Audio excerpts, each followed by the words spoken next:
Hey guys, welcome back to CLOWNFISH TV. This is Kneon. We're going to do an update on the comic book crisis, the comic book industry crisis, the comic book industry on what some people were calling an extinction level event, at least the direct market, right?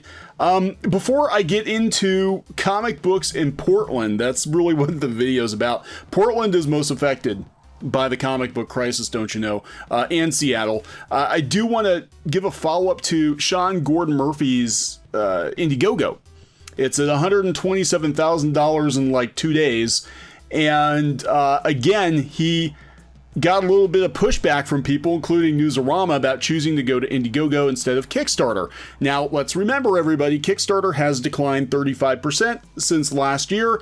They had to lay off 40 to 45% of their employees, which is catastrophic. And one of the employees let go is Camilla Zhang, who a lot of people feel was a gatekeeper at Kickstarter. And Sean Gordon Murphy actually called out that he did not want to take his project to Kickstarter because of the gatekeeping. So I gotta wonder how many professionals are going to find their way over to Indiegogo in the coming months as the comic book crisis continues. The smart ones. I think a lot of the smart ones will come over to Indiegogo.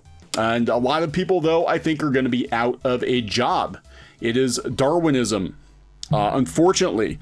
And look, I'm not kicking up my heels and dancing on the grave of the comic book industry here. I'm just laying out the facts. The comic book industry is in dire straits right now because of that thing we can't talk about. Well, I guess we can talk about coronavirus shutting down most of the comic book industry. We've got publishers stopping production. We've got comic shops closing because of stay-at-home orders. We have Diamond, and we're going to talk about Diamond just cutting and running on comic shops. Now they want to be the heroes. Now they want to come back with this doofy ass campaign that comics are going to come back. But you need to know that Portland and Seattle are most affected by the shutdown. Whatever will we do? Now, here's the funny thing about Portland and comic books. Up until recently, and by recently I mean the last 10-15 years, Portland was not synonymous with comic books. There were a few outliers. There were a few publishers out in the Pacific Northwest, including Dark Horse. They have always been there, but for the most part, if you wanted to make comic books, you had to live in or around New York City, or be willing to drive your pages in, FedEx your pages in, whatever. I don't know when exactly Portland and Seattle and the Pacific Northwest became kind of the hotbed for comic book activity. I know I had some friends move out there 10 or 15 years ago. There were some studios starting out there. I don't know if it was in reaction to New York becoming so utterly unaffordable for most people working in comics, because, you know, the page rates aren't great and the rent kept going up in New York. I don't know. If anybody's got any information on that, they want to kick my way, I would love to know exactly when the exodus to Portland and Seattle began, because it does seem to be that the Pacific Northwest dictates what happens in the comic book industry. The tastemakers in Portland especially seem to dictate what kind of content the direct market sees. Now, personally, I think the tastemakers for graphic novels are in New York, because we've got all the New York publishers and the New York agents, and it's a very small kind of cabal of people up there. I always kind of call them the Brooklyn comic mafia. You know, you have to be part of that group if you want to get a graphic novel deal, if you want to get an agent, and you want to get movie deals and all that jazz. But for the direct market, for most comics professionals, it does seem like Portland is dictating kind of the sensibilities of comics. And you see how many comic shops they have in Portland and Seattle. It's crazy. So I came across this in the Seattle Times today. Coronavirus shutdowns expose the fragility of the comic book industry. So now everybody's talking about comics. Everybody's talking about comics right now. The mainstream press is talking about comics because comics is on its deathbed. God, people just love bad news, don't they? How will those in the Pacific Northwest comic scene survive? Portland most affected. So this is Eric Reynolds, associate publisher of Fantagraphics at their bookstore in Seattle. So they talked to Mike Richardson. Mike Richardson was on that podcast, that we talked about before, where they had a lot of publishers from a lot of different companies talking about the state of the comic book industry with Steve Geppi. And it wound up being pretty disappointing, honestly. You know, I watched this and these guys were just completely beat down, including Mike Richardson, including Gary Groth, who usually, you know, is an absolute firebrand. And these guys just had the life sucked out of them because Steve Geppi's not paying them. They don't know what to do. They bet on Steve Geppi and Steve Geppi let them down. We're going to talk about that. So, you know, they're talking about Dark Horse. Shutdowns mandated in the wake of the virus have exposed and exacerbated just how fragile the comic book ecosystem is. You mean like how YouTubers have been talking about it for years and they were told to shut the hell up? You know? Yeah. Gig working creators are largely out of work and waiting for checks, while the very limited printing and distribution system handicaps publishers who compete for space like mushrooms in the shadows of the big two, Marvel and DC, which control about 80% of the industry. Yeah, a lot of printers are shut down too. People don't realize that. It's not even about getting the material done. It's about getting the material printed. A lot of commercial printers are down. That doesn't even count your local comic book stores, which have been shuttered and empty for weeks now, with most employees laid off.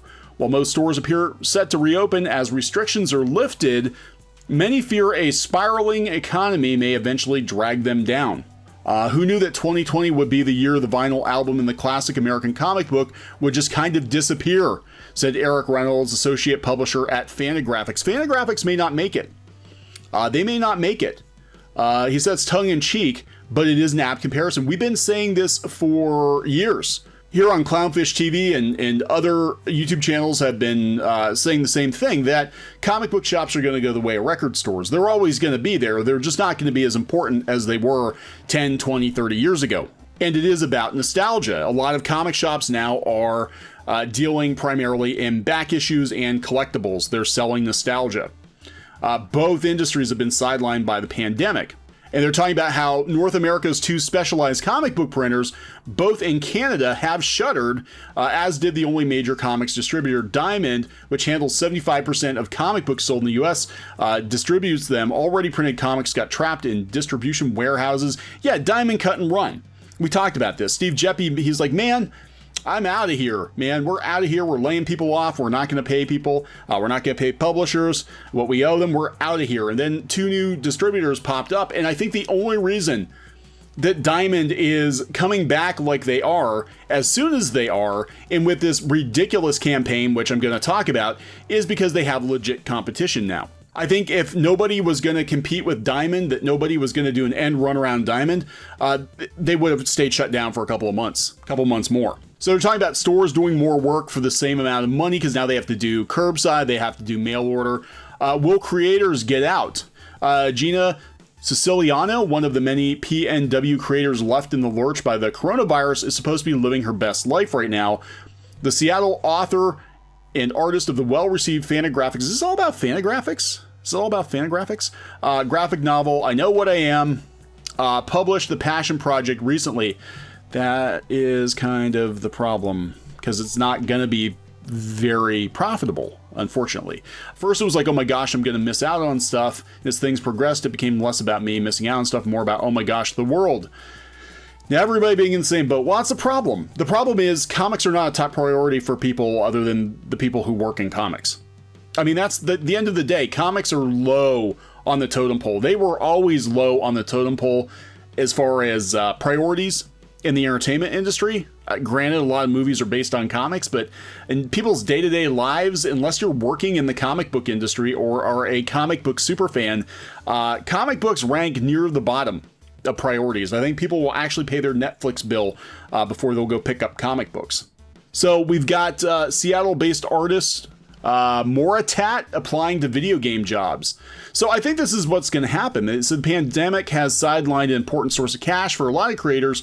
Conventions. San Diego Comic-Con has been canceled and many others were postponed, including Emerald City, which has been rescheduled to August, and that might be postponed too.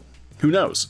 A lot of creators are screwed because I'm not going to convention anytime soon. Yeah, a lot of creators, they make more money at conventions. When we did webcomics pretty much full time, The webcomic made some money, but most of our money actually came from conventions. And if we were doing that now, we would be completely screwed.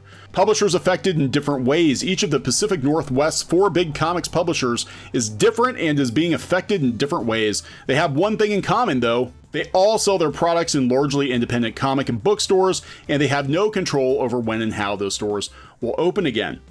Again, more about Fantagraphics. They talk about Dark Horses. Mike Richardson said 3 of the company's associated film projects have shut down. This is it too. I mean, look, this is all the way around. The stores are shut down. The publishers are shut down. The printers are shut down. The distributor was shut down. And Hollywood is shut down. So all these sources of revenue, conventions are shut down. All these sources of revenue are drying up for the comic book industry. Like it depended on everything being opened. It was just hanging on as it was. Backlist and digital sales have picked up, though, helping relieve some financial pressure. We're doing everything in our power to avoid layoffs, says Richardson. Well, they don't have as many people as Marvel. Marvel's been, basically laying people off now because Disney is hurting. Disney owns Marvel and they're hurting. They're talking about Portland-based Image Comics laid off a few employees early. Publisher and Chief Creative Officer Eric Stevenson said, and payments and projects have slowed down. Payments and projects have slowed down. He thinks the company will be back on schedule by August after purposefully slowing down releases in the short term in a concerted effort with other publishers to avoid burying customers in paper. No, I think it's called let's not spend any money that we don't have to spend because we don't know what's going to happen. This is coming from Eric Stevenson. Diamond is neither the cause nor the solution to our industry's problems. No. Well, yes and no. The fact that comics aren't carried in convenience stores or groceries or newsstands anymore isn't Diamond's fault. It's the publisher's fault.